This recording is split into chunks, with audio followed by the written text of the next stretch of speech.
Bringing radio back into life. MUL Online Radio.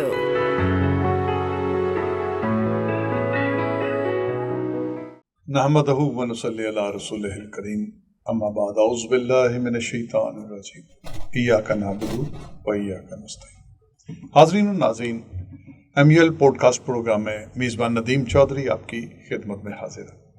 جیسا کہ آپ جانتے ہیں، اس پروگرام میں ہم بہت سی اہم شخصیات کو بلاتے ہیں، ان سے باتیں کرتے ہیں، گپ شپ کرتے ہیں اور ان سے رہنمائی بھی لیتے ہیں۔ آج انہی اہم لوگوں میں سے ہمارے ملک کے مشہور آسٹرالوجسٹ، جنہوں نے ایک ہی ادارے میں اور اس شعبے میں اپنی زندگی، اپنی پوری جوانی صرف کی ہے، محترم جناب شیخ طارق اقبال صاحب ہمارے ساتھ تشریف رکھتے ہیں۔ ہم ان سے پروگرام میں مختلف حوالوں سے بات چیت کریں گے، ستارہ شناسی کے حوالے سے، پیشین گوئیوں کے حوالے سے اور سائیکائٹری کے ان مسائل کے حوالے سے کہ جو لوگ اس حوالے سے ذہنی تناؤ کا شکار ہو جاتے ہیں کہ آنے والے وقت میں کیا ہوگا، کیا یہ توکل کی کمزوری ہے یا وہ ان کا اپنے دین سے دوری کی وجہ سے ہے۔ یہ ساری باتیں ہم ان سے کریں گے اور ان الجھنوں کو سلجھانے کی کوشش کریں گے جس سے آپ ایک بہترین زندگی گزار سکتے ہیں۔ آئیے گفتگو کا آغاز کرتے ہیں۔ جناب شیخ طارق صاحب، کیسے مزاج؟ جی شکر، اللہ کا شکر۔ شیخ صاحب، یہ بتائیے کہ آسٹرالوجی کے حوالے سے، پامسٹری کے حوالے سے، علم نجوم کے حوالے سے بہت سی باتیں کی جاتی ہیں اور کہا جاتا ہے کہ یہ جو پیشین گوئیاں ہوتی ہیں، یہ پیشین گوئیاں آپ کی زندگی پر اثر انداز ہوتی ہیں۔ کچھ لوگ اس کو بہت سیریس لیتے ہیں، کچھ لوگ اس کو سیریس نہیں لیتے اور کچھ لوگ کہتے ہیں کہ یہ خلاف اسلام بھی ہے۔ بہت سی ایسی باتیں ہوتی ہیں، لیکن ہم دیکھتے ہیں کہ اس حوالے سے بہت سے لوگ ان باتوں کو سنجیدہ لیتے ہیں، اپنے اوپر سوار کرتے ہیں، اور خاص طور پہ وہ نوجوان نسل جو کسی جگہ پہ محرومیوں کا شکار ہوتی ہے یا مسائل کا شکار ہوتی ہے، وہ اتنا ذہنی تناؤ کا شکار ہوتے ہیں کہ وہ ڈپریشن میں چلے جاتے ہیں۔ ان کو اس ڈپریشن سے کیسے نکالا جا سکتا ہے؟ ایک ساتھ ہی میں نے 2-3 سوال کر دیے، جی تو آپ نے بتانا ہے یہ ستارہ شناسی ہے کیا؟ اصل میں یہ علم یونان سے نکلا تھا۔ یونانی اس معاملے میں بہت شوقین تھے اس معاملے میں، اور انہوں نے اس کی اتنی اسٹڈی کی کہ سمجھ لیں کہ میں اگر آپ کے سامنے بیٹھا تو پھر آپ خاموش ہیں اور میں آپ کے سب دل کی باتیں آپ کو بتا رہا ہوں، اور اس حد تک وہ چلے گئے تھے آگے کہ آنے والے جو لمحات تھے اس کا بھی اور جو بیت رہا ہے اس پر بھی اس طرح کچھ بتا دیتے، اتنا کچھ کہہ دیتے تھے کہ خوف سانے لگ جاتا تھا، جیسے خدا نہ خواستہ کوئی اٹھ کے خدائی کا دعویٰ نہ کر دے۔ یہ اس حد تک، اور قرآن پاک میں ان چیزوں کو اس کا ذکر بھی ہے۔ تو چونکہ ایک میں اسٹرالوجر بھی ہوں اور پامسٹ بھی ہوں، تو لیکن ساتھ ساتھ میں اس کے بارے میں کلیئر کر دوں کہ اس کو ہم نے اگر اسلام کے پوائنٹ آف ویو سے رکھیں گے تو پھر یہ ٹھیک رہے گا، اس سے بڑھیں گے۔ جب اللہ خود فرماتے ہیں کہ میں نے ہر چیز کو ایک حد مقرر کر دی، حد سے گزر جانے کے لیے اللہ دلوں کے بھیج جانتا ہے، ایک انسان کیسے جان سکتا ہے؟ تو ہم نہ اس حد کے قریب ہی نہ جائیں، تو پھر تو یہ علم ٹھیک ہے۔ یونان سے نکلا، تو یونان سے نکل کے پھر یہ ہندوستان میں چلا گیا۔ ہندوستان میں پھر یہ علم پھیلا اور بہت اتنا اس میں چلے گئے لوگ اس میں کہ لوگ اپنی زندگی کے روز کے جو معاملات ہیں، روز کو چلانا زندگی کا، تو اس کو وہ ایک ایک لمحے کو، ایک ایک چیز کو وہ لے کر چلنے شروع کر دیا۔ جیسے یہ خلاف اسلام یہ شریف بات ہے کہ بلی نے راستہ کاٹ لیا، تو ان لوگوں نے گھر سے نہیں نکلنا۔ کالی بلی اگر آگے سے گزر گئی ہے تو انہوں نے واپس گھر چلے جانا، کہتے ہیں آج کام نہیں لیا۔ تو یہ علم، یہ اس علم کو اگر آپ اس حد تک لے کے جائیں گے تو پھر یہ توہمات ہیں۔ ہاں، یہ تو اس پر، اور اسلام نے اس کے اوپر بڑی سختی کے ساتھ جو اس کی نفی کی۔ اور یہ جو آپ کا ہندوستان سے شروع ہوا، پھر وہاں سے پھیلا، چکے ہماری جتنی بھی رسومات ہیں ابھی بھی دیکھیں، ہماری وہ رسومات کے علاوہ شادی بیاہ کی رسومات، گھر میں جو رسومات ہیں، جو بھی معاملات ہیں ہمارے، وہ ہندوستان والے رسومات ہماری چلتے آ رہے ہیں۔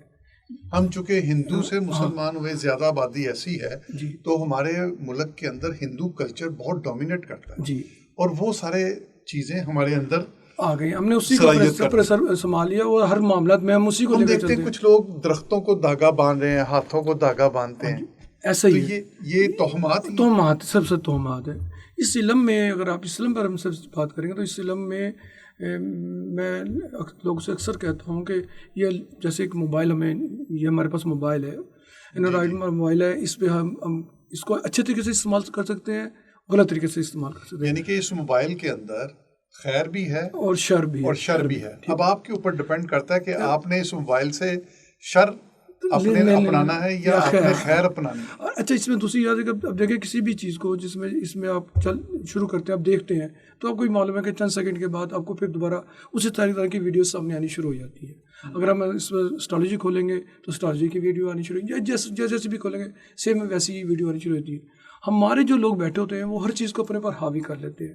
میں نے اس علم کو بکس کے علاوہ پریکٹیکل زیادہ سے کرنے کی کوشش کی ہے. جیسے میں نے ایدی والوں کی ایمبولینس بھی چلائی ہے، سر ان لوگوں کے ہاتھ دیکھنے کے لیے جن کے ایکسیڈنٹ ہو جاتے ہیں، ایکسیڈنٹ سے موت بھی ہوتی ہے، لوگ ایمبولینس میں آتے ہیں تو کس بری طریقے سے آتے ہیں یا گھر جاتے ہیں تو وہ کوئی بچ کر ہاں جی پھر میں نے وہاں جا کر لوگوں سے دیکھا، ان کو ان کے ہاتھ دیکھ کے یہ میں نے کام کیا اور ان کو موٹیویٹ کیا، زندگی کی طرف واپس لے کے آیا. ہاں وہ میں آپ کو آگے پہلے تو میں یہ بتا دوں کہ میں نے وہاں سے ایک علم سیکھا. دوسرا پھر میں جیلوں میں گیا، ان لوگوں سے ملا، میں نے مطلب جو سپرنٹ جیل سے پوچھا کہ کس کو پھانسی ہونی ہے کل یا پرسوں، پھر وہ مجھے بتا دیتے تھے.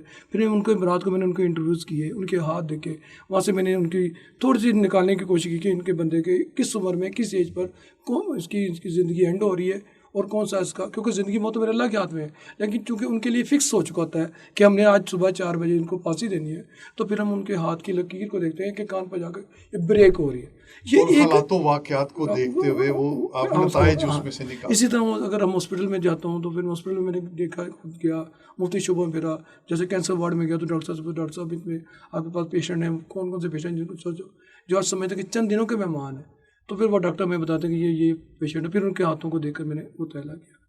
لیکن آپ اس کو دوسرا پہلو آپ کے سوال کا جواب دوسرا پہلو یہ ہے کہ اگر آپ کسی وارڈ میں چلے جاتے ہیں ہاسپٹل کے، آپ ہارٹ وارڈ میں، دل کی وارڈ میں چلے جاتے ہیں، دماغ کی وارڈ میں چلے جاتے ہیں، گردہ وارڈ میں چلے جاتے ہیں، یا کسی بھی وارڈ میں چلے جاتے ہیں، آپ وہاں پر تھوڑی دیر گزارتے ہیں تو آپ کو فیل ہوگا جیسے سب بیماری مجھ میں ہے. آپ اس میں بیٹھ کے ڈاکٹر سے بات کریں تو وہ بتائیں گے کہ دل کے مریض کو یہ ہے، دل کے مریض کو یہ ہوتا ہے تو وہ دل کا مریض ہے، اس کو یہ ہوتا ہے تو اس کو بلڈ پریشر کا مسئلہ ہے، اس کو یہ ہوتا ہے اس کے گردے میں، مطلب وہ آپ کو ہر ڈاکٹر وہ جو بات بتائے گا سمجھ آپ محسوس کریں غور سے، وہ اپنے پر ہے. اسی طرح یہ اسٹرالوجی پامسٹری میں بھی ایسا ہی ہے کہ آپ جب اس کو پڑھنا شروع کرتے ہیں تو کون سا اسٹار کس گھر میں بیٹھا ہوا ہے، اسٹار کے بارے میں کہتے ہیں جی کہ یہ مشتری ہے، اگر یہ کسی ساتھ گھر میں بیٹھا ہوا تو بندے کے وارے نہیں آ رہے ہیں. اگر زحل آ کر یہاں بیٹھ گیا، مشتری میں بیٹھ گیا تو اس کے بندے کی زندگی میں زوال شروع ہو گیا. مطلب تو وہ پھر ہم اس کو پڑھنا شروع کر دیتے ہیں. اب ہم دیتے ہیں ہمارا زحل اس وقت کون سے خانے میں ہمارے زحل کس خانے میں آ کے بیٹھ گیا، جس خانے میں بیٹھ گیا ہم اس کو اسٹڈی کرنا شروع کر دیتے ہیں. اس کے بعد اگلا قدم شروع کر دیتے ہیں، ہم اس کے نیگیٹو پہلو کو تلاش کرنا شروع کر دیتے ہیں. ایگزیکٹلی. اور جو کہتے ہیں کہ ایک چیز بڑی اہم ہے کہ اگر آپ مثال کے طور پہ آپ برا سوچیں گے تو آپ کو پھر اسی طرح کی سوچیں آئیں گی، اگر آپ اچھا سوچیں گے تو پھر آپ کو اچھی سوچیں آئیں گی. یہ اسی کا وہی جواب آئے گا کہ اللہ فرماتے ہیں کہ میں انسان کے گناہ کے ساتھ وہ جیسا مجھ سے گناہ کرے گا مجھے ویسا ہی پائے گا. تو میں اس میں بھی یہی چیز کہتا ہوں، بالکل کنفرم یہی چیز ہے کہ یہ آدمی ہماری سوچ جو ہے اس پر ہمارے یہ ہاتھ ہے، یہ ہمارا جو سیدھا ہاتھ ہے اس کی لکیریں تبدیل ہوتی رہتی ہیں، ہمارا جو الٹا ہاتھ ہے اس کی لکیریں تبدیل ہوتی ہیں. اسی طرح قسمت اللہ تعالیٰ نے جیسے لکھ دی ہے تو وہ لوہے قلم پر لکھ دی گئی، وہ لکھ دی گئی. لیکن اللہ تعالیٰ لکھتے ہیں، مٹاتے ہیں، پھر لکھ دیتے ہیں. وہ جو چاہے کر سکتے ہیں، وہ بادشاہ ہیں جو کر سکتے ہیں. تو اسی طرح انسان کی جو سوچ ڈیولپ ہوتی رہتی ہے وہ آپ کے سیدھے ہاتھ پر وہ لکیریں اسی طرح وہ اس میں تبدیلی آتی رہتی ہے. اگر آپ بڑے ہیں تو پھر جوپیٹر کا بار اس میں بڑا شاندار آ جائے گا، اس پر اسٹار بننے شروع ہو جائیں گے، آدمی پھر کامیابی کی سیڑھی طے کرتا رہتا ہے. اور بعض اوقات تو میں نے ہاتھوں کو اس میں ایسا دیکھا کچھ بھی نہیں ہے تب بھی آدمی کامیابی کی سیڑھیاں طے کرتا ہی رہتا ہے. اس میں ایک چھوٹی سی مثال دیتے ہیں کہ ہمارے بہت پرانے بزرگ جو اس وقت نہیں ہیں اس میں ایم ملک صاحب، میرا ان سے بہت عرصہ بہت سال بھی رہے ہیں اور یونیورسٹی میں میری ان کے ساتھ بہت میری ان سے اور ہم نے مل کے کافی فیچر کیے. ایک دفعہ کوٹ لکھپت میں جو پھانسی جن کو ہونی تھی ان لوگوں کے اسکیچ جا کے ہم نے لیے اور دیکھے، اور ان میں سے انہوں نے کہا کہ یہ ایک ایسے آدمی ہے اس کے ہاتھ پہ تو پھانسی کی لکیر نہیں ہے، اور میرا ہو سکتا ہے اس کو شاید پھانسی نہ ہو، اور واقعی وہ طبعی موت مار کے اس کو پھانسی دی. اس میں اپنے 2 تجربے آپ کے ساتھ سامنے بیان کروں گا کہ ہمیں ملک صاحب نے ایک بات کہی کہ میں گورنمنٹ کالج میں بیٹھا ہوا تھا ایک چیئر پر، تو بہت سے اسٹوڈنٹ نے میرے سامنے اپنے ہاتھ کیے کہ ہمیں ہاتھ دکھے ہمارا ہاتھ دیکھیں. تو میں نے جب ان کے ہاتھ دیکھنے شروع کیے تو اچانک میرے سامنے مطلب رش تھا، اچانک ایک ہاتھ میرے سامنے آیا جس پہ کوئی لکیر نہیں تھی. تو میں نے اس ہاتھ کو دیکھنے کے بعد دیکھا کہ یہ کس کا ہاتھ ہے. جب میں نے اوپر نظر اٹھا کے دیکھا تو سامنے کوئی بھی نہیں تھا, لیکن مجھے ایک ہاتھ نظر آیا. مجھے ایسا محسوس ہوا کہ اللہ پاک نے مجھے ہاتھ دکھایا کہ میں تو چاہوں تو کوئی لکیر نہ بھی ہو تبھی میں زندگی میں تو زندگی اس کی بنا جو چاہے کر دوں. ایک تو یہ تجربہ انہوں نے بتایا تھا. ایک بات مجھے پھر میں نے ایک مشہور واقعہ, بہت بڑا مشہور واقعہ 100 بچوں کا قاتل جاوید اقبال, تو میں نے وہ اس کے لیے پورے پوری دنیا سے سمجھنے کے ٹیمیں آئی, اس پر انٹروگیٹ کیا گیا اس کو, اور اس کی جو بچوں کے قتل کے ملوث تھا کہ اس نے بچوں کو تیزاب میں ڈال کر ڈرم میں تیزاب ڈالا, اس کے بچے ڈال کر تو 100 بچوں کو مار دیا اس کو. پھر میں نے جب اس کا انٹروگیٹ کی ٹیمیں چلی گئیں تو پھر میں جیل میں جا کر اس کے پاس بیٹھنے شروع کیا, اس کے ہاتھ دیکھنا شروع کیا, بلکہ باقاعدہ میں نے اس کے انٹرویو کو اپنے قسط وار چھاپا بھی, میں نے روزانہ پاکستان اخبار میں اس کی قسط وار چھاپا بھی. لیکن اس میں نے اس کے ہاتھ دیکھنے کے بعد میں ہر قسم میں ذکر کرتا چلا گیا, اور یہ ذکر کیا کہ جاوید اقبال کے ہاتھ میں ایک بھی قتل کی لکیر نہیں تھی. البتہ یہ شخص خودکشی کر کے مر سکتا ہے یا اپنے آپ کو مار سکتا ہے, یہ لکیر, لیکن کوئی بچہ قتل نہیں کیا.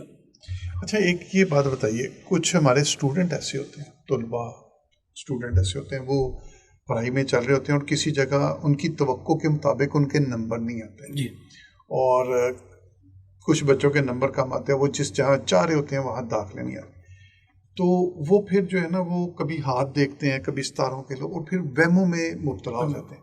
ایسے بچوں کے لیے آپ کیا سجیسٹ کرتے ہیں, ان کو کیا کرنا چاہیے اور اس اسٹریس سے کیسے نکلنا چاہیے اور زندگی کے راستے کیسے استوار کرنے چاہیے؟ دیکھیے میں نے آپ سے عرض کیا یہ علم کیفیت شناسی پر ہے.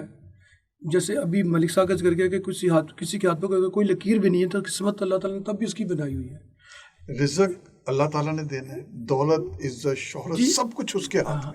اگر ہم اللہ کی ربوبیت اور اس کے اوپر توکل کرنا چھوڑیں گے تو پھر ہم ناکام ہوں گے, پھر ہم ناکام ہوں گے اور ٹینشن کا اور ڈپریشن کا شکار ہوں گے. اس کو کچھ نہیں کرنا, اپنے ہاتھوں کی لکیروں کو یا اس کو آپ جسٹ پڑھیں, شوق سے پڑھیں, دیکھیں, اور جو چیز اچھی لگے اسے آپ اویل کر لیں, ورنہ پڑھتے ہوئے گزرتے چلے جائیں. پھر دوسری بات ہے کہ ایک بڑی سیدھی سی بات, یہ آپ کا موبائل ہے, آپ نے اس سے شر بھی لے سکتے ہیں اور خیر بھی, اور ہاتھوں کی لکیریں یا یہ علم جو ہے اس سے آپ خیر بھی لے سکتے ہیں اور شر بھی. تو یہ آپ کی سوچ کے اوپر ڈپینڈ کرتا ہے. اور چونکہ ہماری جو نوجوان نسل ہے وہ خاص طور پر اس طرف وہ تیزی سے آ رہی ہے اور اسی کو لے کر چلتی ہے, اسی کو لے کر آ کے وہ میرے پاس لوگ آتے ہیں تو میں پریشان ہو گیا ہوں کہ کیا سوچ رہے ہیں. کچھ بھی نہیں ہے, کوئی معاملہ ہی نہیں ہے. صرف اپنے پر یقین رکھیں, اپنے اللہ پر یقین رکھیں, اپنی محنت پر یقین رکھیں. ان کی محنت جیسے جو انسان جو محنت کرتا ہے نا اس کو ویسے ہی اس کا صلہ ملتا ہے. تو وہ اگر آج اس کے نمبر کم ہے کوئی مسئلہ نہیں ہے, تھوڑی سی تیاری کیجیے اور بڑھ جائیں گے. میں نے لوگوں کو دیکھا, وہ آپ دیکھیں نا ایک چونٹی ہوتی ہے وہ دانے کو اٹھا کے چلتی ہے, اور بار بار کوشش کرتی ہے اونچائی پر چڑھنے کی, چلیں بالآخر وہ کامیاب ہو ہی جاتی ہے, اور اپنے سے 3 گنا وزن بلکہ 10 گنا وزن بھی زیادہ اٹھانے کی بعض جگہ پر ہے کہ وہ اٹھا لیتی ہے. سیم اسی طرح ہی ہے. لیکن ہاتھوں کی لکیروں کو جو لوگ سمجھتے ہیں کہ اب یہ ہاتھوں کی لکیر میں یہ معاملہ ہو گیا تو میں آگے نہیں بڑھوں گا, یا میرا فلانا اسٹار اس میں بیٹھا ہو, ایسا نہیں ہوگا. تو ہاتھوں کی لکیر تو آپ کی ہر مہینے کی 14 تاریخ کو بدلنا شروع ہو جاتی ہے. جیسے چاند چڑھتا ہے 14 دن تک چاند چڑھتا ہے. جیسے ہم پنجابی میں پہلے کہتے تھے کہ چاند کی 14 کو بارات لے کر اپنے آنی جی, لوگ پرانے لوگ چاند کی 14 کو شادیاں کرتے تھے. چڑھتے چاند کے اوپر لکیریں چڑھتی بھی, ڈوبتا چاند ہو تو لکیریں جو سی مدھم ہونی شروع ہوتی ہیں, کوئی چینجنگ بھی آتی رہتی ہے. انسان کی دماغی سوچ کے مطابق لکیریں موجود نہیں ہیں پوری مکمل.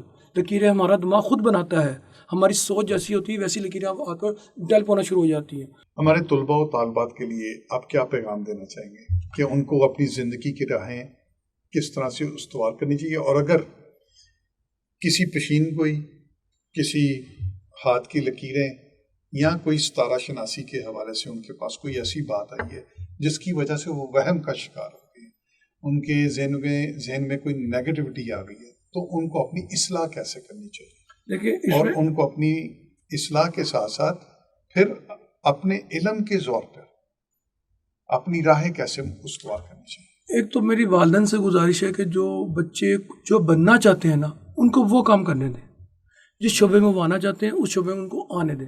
جب اپنے شعبے سے ہٹ کر ان کے والدین, جیسے کوئی جب نے ڈاکٹر پیدا ہوتے ہی, ابھی بچہ ابھی پیدا ہوا ہے اور نرس کے ہاتھ میں ہے تو وہ کہتے ہیں جی ڈاکٹر بنانا ہے, ہم نے انجینئر بنانا ہے, ہم نے یہ بنانا ہے. تو بچے کے ذہن میں وہ باتیں مت ڈالیں.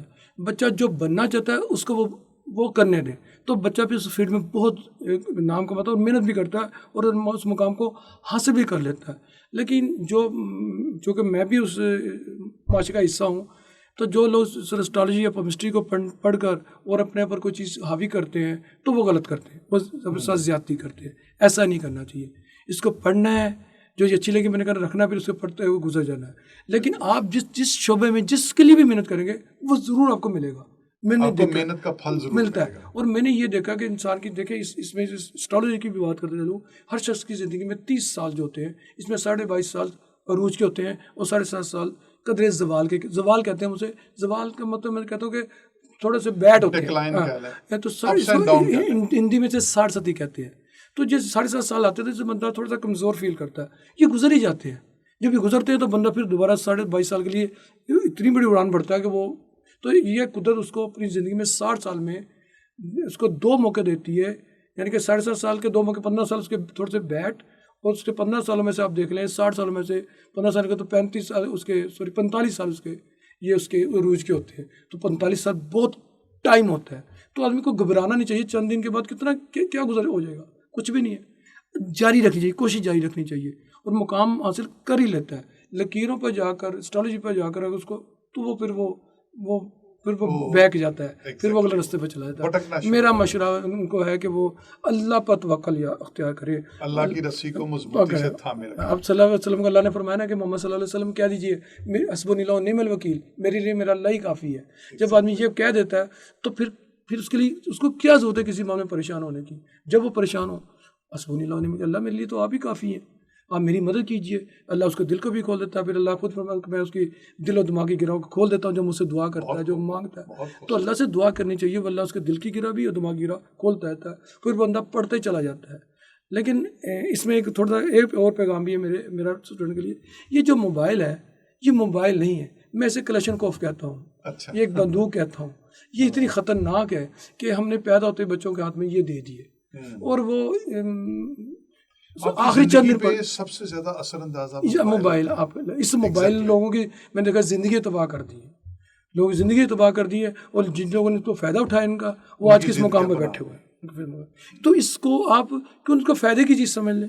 اس کو نقصان ضرورت نیگیٹو ہم نے ضرور لینا کہ ہم نے دنیا جہاں کا آپ کو ہر چیز آپ کو اس پر مل جائے گی. لیکن اگر آپ برائی کی طرف جائیں گے تو دنیا جہاں کی برائی بھی آپ کو اس پر مل جائے گی.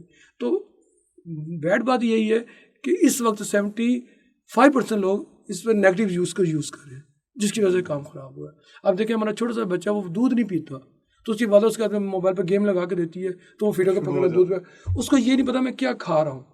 ہمارے جو استاد ہیں میں وہ کہتے تھے آپ سیر کو نکلیں واک کریں, لیکن آپ کہہ رہے ہیں کہ میں سبزی لے آتا ہوں, میں بازار سے بیکری آئٹم لے آتا ہوں, میں ویسے کوئی کام کراتا ہوں پیدل چل کر, تو میری واک ہو جائے گی. نہیں, تو وہ واک نہیں ہوگا. آپ کے ذہن میں ہوگا کہ سامان لینے جا رہے ہیں, کسی چیز کو لینے جا رہے ہیں.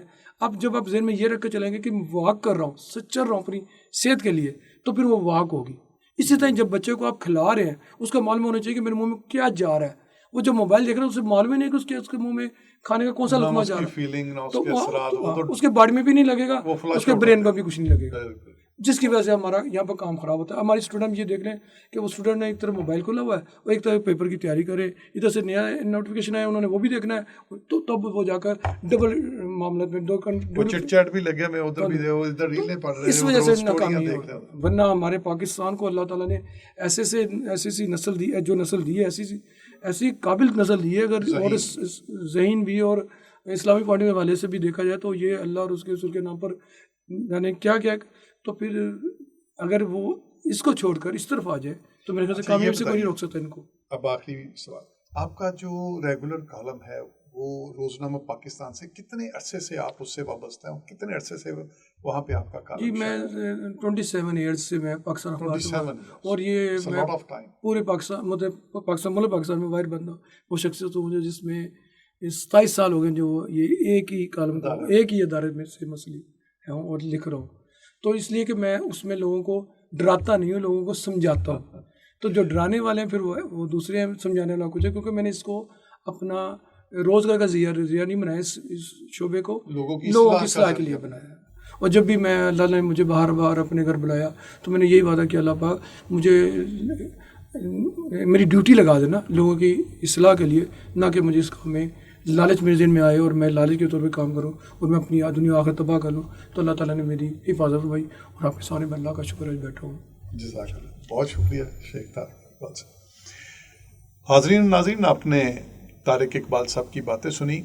ان کی باتوں میں بہت وسعت، گہرائی اور بہت ہی رہنمائی کی باتیں بھی تھیں. ان کی 2 باتیں تو بہت ہی شاندار ہیں. ایک بات انہوں نے بتائی کہ اللہ تعالیٰ آپ کے گمان کے ساتھ چلتا ہے. دوسرا انہوں نے حسبن اللہ و نعم الوکیل کا مطلب اس انداز میں بتایا کہ اگر آپ جب یہ سوچیں کہ میرے لیے صرف اللہ ہی کافی ہے تو پھر ساری دنیا کی چیزیں، وہم، توہمات، ڈپریشن اور یہ سب کچھ ایک طرف ہے. اور یہ ایک ایسا علم ہے، ایسٹرالوجی اور پامسٹری، یہ ایک ایسا علم ہے، ان کا کہنا ہے کہ اگر آپ اس کو پازیٹیو لیں گے تو یہ آپ کی زندگی بدل سکتا ہے، اور اگر آپ اس کو نیگیٹو لیں گے تو یہ آپ کی زندگی تباہ کر سکتا ہے. Be positive and healthy life, enjoy yourself. Thank you, بہت شکریہ. حاضرین ناظرین، اپنے میزبان ندیم چودھری کو اجازت دیجیے. اللہ حافظ. Bringing radio back into life. MUL Online Radio.